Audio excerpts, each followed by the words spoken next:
कहानी की शुरुआत बिली नाम के लड़के से शुरू होती है। बिली की उम्र 10 साल के आसपास थी और उसे ड्राइंग बनाने का बहुत शौक था।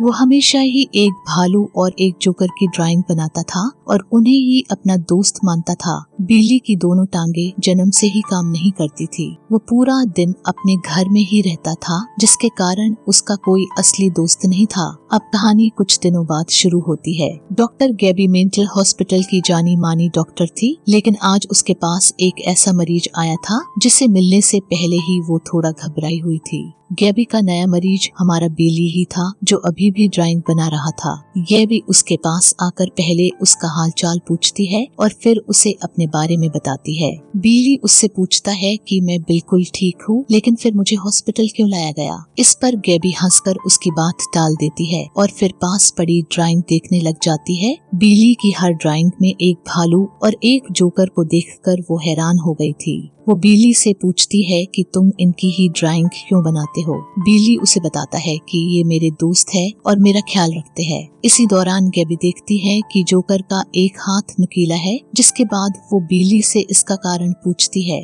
बिली बताता है कि जोकर का एक हाथ सच में ऐसा ही है, इसीलिए उसने उसका एक हाथ नुकीला बनाया है। बिली की बात सुनकर गैबी हैरान हो गई थी और हैरान होकर वो मिरर की तरफ देखने लगती है। मिरर के दूसरी तरफ 2 डॉक्टर खड़े थे। दरअसल पिछले हफ्ते ही बिली की माँ को किसी ने घर में नोच नोच कर मार डाला था।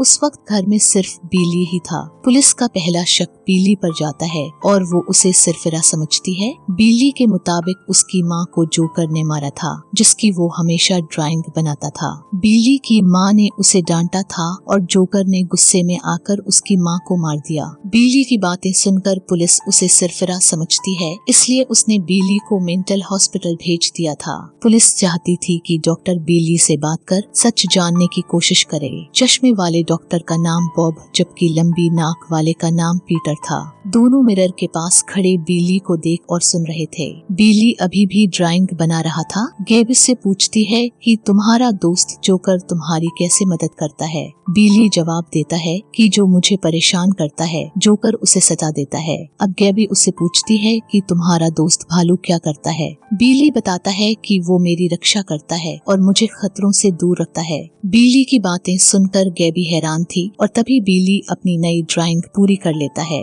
नई ड्राइंग में भालू के साथ गैबी भी नजर आ रही थी और गैबी यह सब देखकर डर जाती है। उसे लगने लगा कि जैसे भालू उसके पास ही खड़ा है। उसका डर देखकर बिली उससे कहता है कि तुम्हें डरने की जरूरत नहीं, तुम मेरे दोस्तों को पसंद हो। बिली की बात सुनकर गैबी मुस्कुराती है और तभी बिली कहता है कि मेरे दोस्तों को दूसरे डॉक्टर अच्छे नहीं लगे जो मिरर के पीछे छुपकर हमें देख रहे हैं। गैबी उससे समझाने लगती है कि वो छुपे नहीं और न ही वो बुरे डॉक्टर है, लेकिन बिली उसकी बात नहीं मानता। अब गैबी उससे पूछती है कि तुमने अपनी माँ को क्यों मारा था। यह सुनकर बिली गुस्से में कहता है कि मैंने उसे नहीं मारा। उसकी बात खत्म होते ही गैबी को भालू की दहाड़ सुनाई देती है। दहाड़ सुनकर पीटर और बॉब भी हैरान हो गए थे। अंदर बिली गैबी से कहता है कि मैं अपने घर जाना चाहता हूँ, मगर गैबी उसे समझाने लगती है कि तुम अभी अपने घर नहीं जा सकते।